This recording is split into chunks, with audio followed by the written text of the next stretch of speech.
Quizá por nuestra incoherencia de vida no nos damos cuenta muchísimas veces que vivimos muy mal en la vida cristiana, que vivimos muy mal el cristianismo.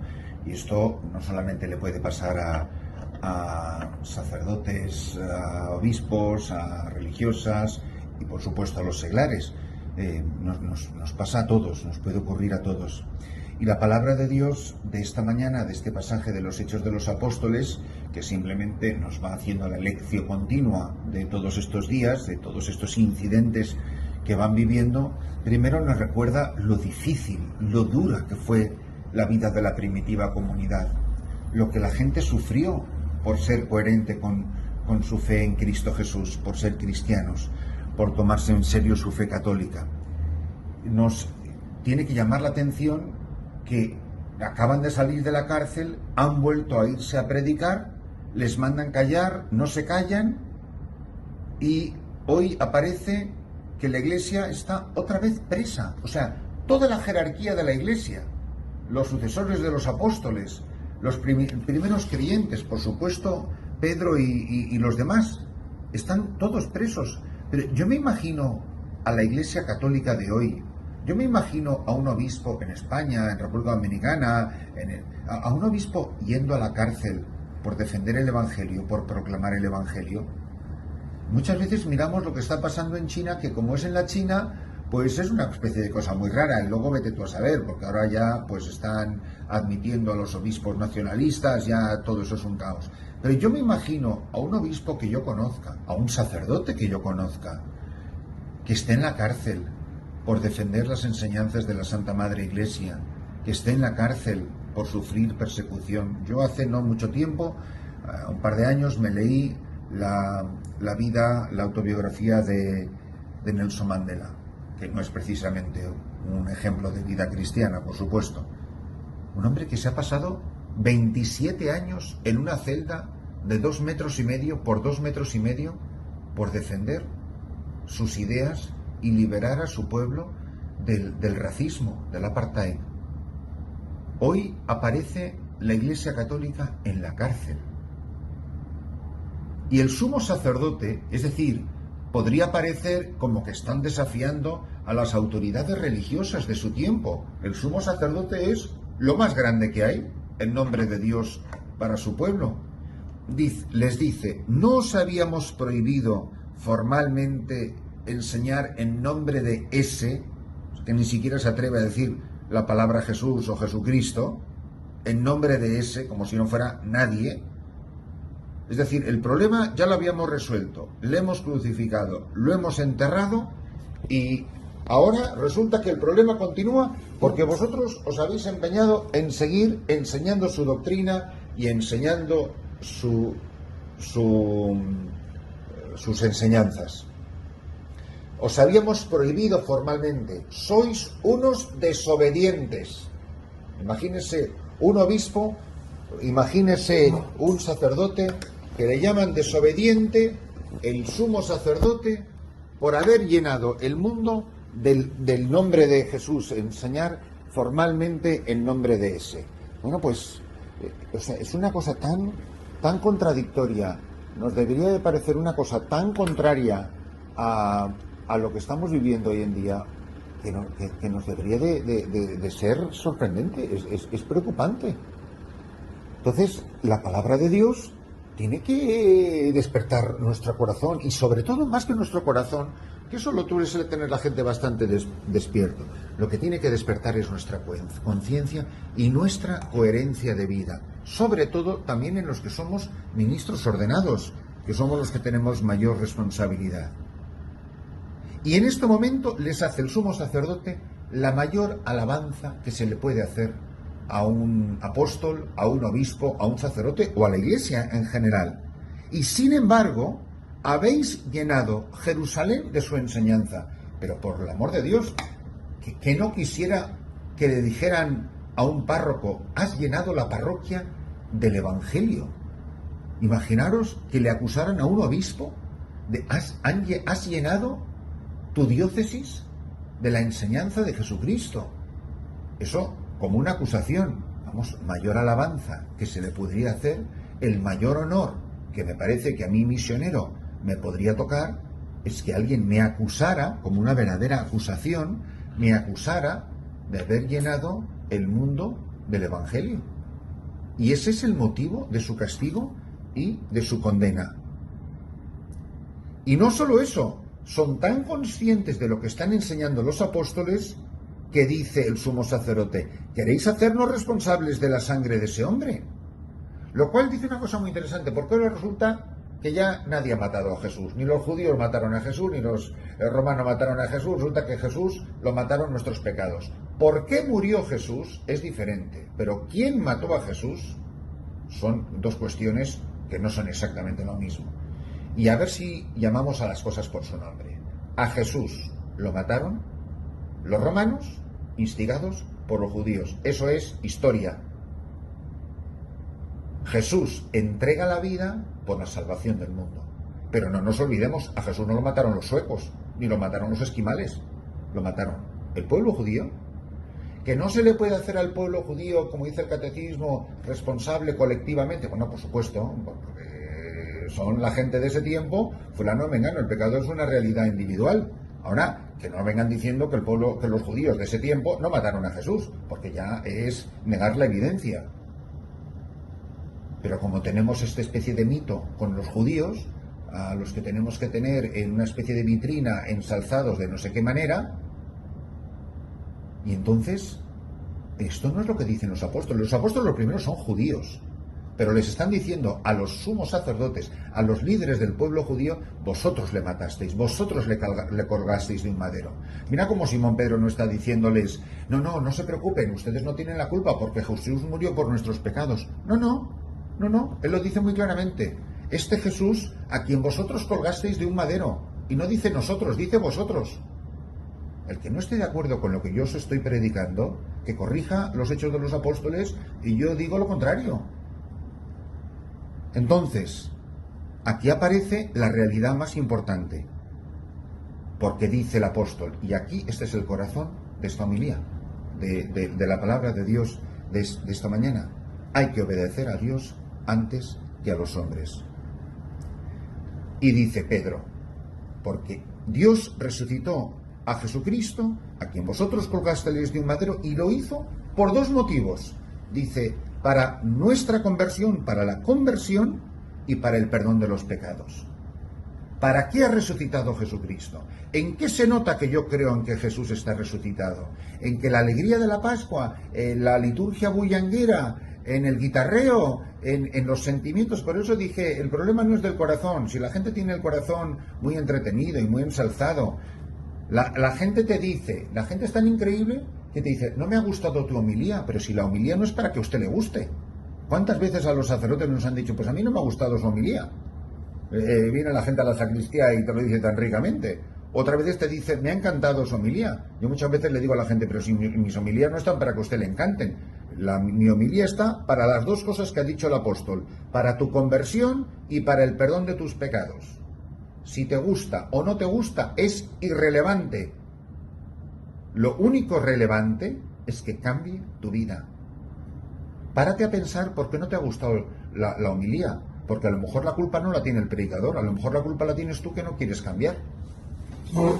Entonces, dice: hay que obedecer a Dios antes que a los hombres.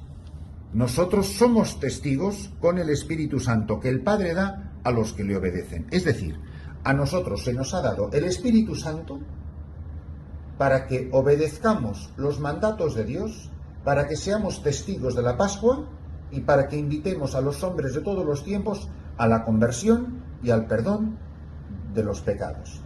Esto se demuestra, entre otras muchas maneras, en estar dispuestos a desobedecer toda ley que sea incompatible con el Evangelio y con las enseñanzas de la Santa Madre Iglesia. Yo estoy dispuesto a desobedecer con las consecuencias civiles, legales, penales que me puedan traer. Estoy dispuesto a obedecer al Evangelio, a obedecer a Jesucristo. Yo estoy dispuesto a ser fiel a Jesús, me cueste lo que me cueste civilmente y penalmente. Y os traigo dos ejemplos que son muy conocidos. Uno, el rey Balduino de Bélgica, y otro, el presidente John Kennedy de los Estados Unidos. El rey Balduino abdicó del trono de Bélgica, renunció a ser rey, dejó de ser rey para no firmar la ley del aborto. El rey de España firmó la ley del aborto. Uno de los dos no lo hizo bien y uno de los dos lo hizo bien. Y luego tenemos a ambos reyes yendo a misa. Entonces, ¿en qué quedamos? A mí me lo contó esto la reina Fabiola, que es su mujer. La reina Fabiola me lo contó a mí. Me dijo, yo fui testigo de las noches que se pasó mi marido, que se pasó el rey postrado, tirado en el suelo debajo del sagrario, pidiéndole luz a Dios. Y nosotros le decíamos, pero si es facilísimo, Balduino, pregúntale al Papa Juan Pablo II lo que tienes que hacer. ¿Y sabéis lo que contestó el rey Balduino? Fijaros la talla de este hombre. Dijo, yo no tengo derecho a poner el peso de mi conciencia sobre él. Como diciendo, yo como católico tengo que saber lo que tengo que hacer. Yo no le voy a poner la responsabilidad de si hice bien o hice mal al Papa ni a nadie. Y no la firmó la ley y abdicó. Eso es una persona coherente con su fe. Una persona que, por no desobedecer a Dios, renunció al trono, renunció a todos los tesoros de la tierra.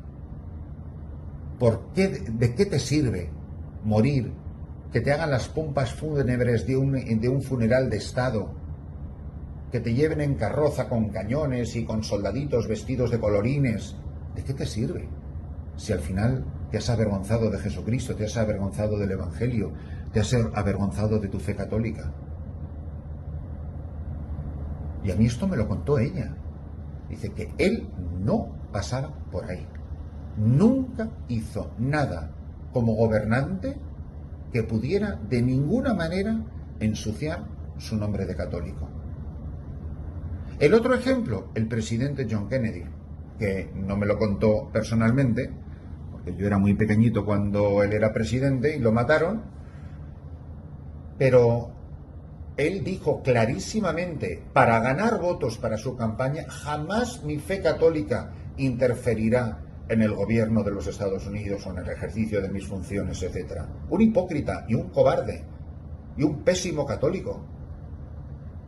Esto lo han hecho cantidades, porque lo he escuchado yo con mis dos oídos, cantidades de políticos católicos, solo por la ambición de ganar votos. Cantidad de políticos, sobre todo demócratas, pero también republicanos, que en Estados Unidos apoyan las leyes del aborto y son todos católicos bautizados, que además alardean de su catolicismo. Y por supuesto que siempre encuentran algún teólogo absurdo y algún obispo despistado que les da la razón y les apoya. ¿Por qué? Porque tienen como máxima norma, bueno, como máxima norma es su ambición y su victoria política. Esa es su máxima ambición, su máxima norma. Pero tienen como máxima norma la constitución de un país. ¿Os dais cuenta la idolatría que tenemos con la palabra democracia? La idolatría que tenemos con el respeto a los demás. ¿Os dais cuenta la idolatría que tenemos con aceptar la presión del ambiente o las modas de turno para apoyarlas o para quedarnos callados como cobardes y no decir nada para que la gente no se burle de nosotros? Y ahí tienes a los apóstoles metidos en una cárcel. Yo, por ejemplo, soy consciente de que tengo una responsabilidad política, de que mi fe católica la tengo que practicar en la calle. La fe católica se practica en el trabajo, en las decisiones que tomo cada día. Por ejemplo, en los productos que consumo. Yo me tomo la molestia de saber dónde se ha fabricado o quién ha fabricado un producto, porque en el tiempo que yo viví en la República Dominicana, era pecado consumir azúcar producida en la República Dominicana. Eso lo digo yo como sacerdote católico. Porque como muy bien decían esos trabajadores, la sangre nuestra va mezclada en ese azúcar. En su país, me decían, el azúcar será blanca, pero en el nuestro, aquí, en este cañaveral, es roja de nuestra sangre.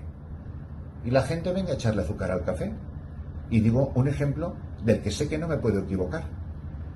Ahora, yo me paro a pensar, por ejemplo, la cantidad de productos que consumo que han sido producidos en condiciones infrahumanas o prácticamente o sin prácticamente de esclavitud. ¿Y qué hace la Iglesia? ¿Qué dice la parroquia? ¿Qué predican los sacerdotes? Que Jesús nos quiere mucho y que nos ama mucho a todos. ¿Y por qué no ama tanto a la gente que está en los cañaverales? ¿Por qué no ama tanto a la gente que está en esas fábricas produciendo la ropa que nos ponemos? Mujeres explotadas por sueldos de nada, trabajando miles de horas, se derrumban los edificios en Bangladesh, como nos ha pasado, y aquí nadie dice nada. Y nos encogemos de hombros y miramos para otro lado. Si por alguna razón la misión de la Iglesia hoy es tan inefectiva, produce tan poco impacto en la sociedad, tiene tan poco influjo social, no lo dudéis, no hay otra explicación, es la falta de coherencia de quienes nos pastorean y de todos los bautizados, que tenemos la misión de ser coherentes. Fijaros, por ejemplo, en el campo de la medicina. Yo, farmacéutico o farmacéutica, ¿yo vendo anticonceptivos en mi farmacia? ¿Y qué? ¿Me quedo tan tranquilo? Porque eso no va conmigo. Porque lo que yo hago los domingos y lo que hago los lunes no tiene nada que ver lo uno con lo otro. No, es que es obligatorio por sanidad. Pues no lo venda. Pues que me cierren la farmacia. Pues que te la cierren. Es que me meten en la cárcel o me llevan, me ponen un pleito. Pues que te lo pongan. Todo depende lo que a ti te importe tu vida cristiana. ¿Qué pasa? ¿Que soy un exagerado? Más exagerado sería Pedro y los apóstoles que fueron a dar con sus huesos en la cárcel por hablar de la resurrección. Porque cuando hablamos de cosas espirituales a todo el mundo le encanta, pero a nadie le guste que le cuestionen su modo de vivir. Eso está demostrado. El caballo de batalla de la Iglesia Católica, creedme, no es la teología. A la gente, lamentablemente, si Dios son 3 personas o 18, no le da ni frío ni calor. Pero que la Iglesia diga cómo hay que vivir, el problema de la Iglesia es la moral, que son las consecuencias de la teología. Si uno cree en Jesucristo, tiene que vivir el Evangelio, y vivir es moral. Lo que creo es teología. Ahora, si yo la teología no la hago vida de mi vida, estoy viviendo en una pura fantasía. Y no tiene que ver todo con pecados del 6º mandamiento. Los médicos que no practican abortos, los médicos que no ponen aparatos contraceptivos a mujeres o se las recetan o lo que sea, pues todo otro campo, el campo de la bioética, el campo de la justicia social, que nos paremos a pensar simplemente en esa frase: hay que obedecer a Dios antes que a los hombres. Preguntaros, yo, por ser buen cristiano, me cueste lo que me cueste, le cueste lo que me cueste a mi familia, ¿estoy dispuesto a ir a la cárcel con tal de no ofender a Jesucristo y ser fiel a Jesús y al Evangelio?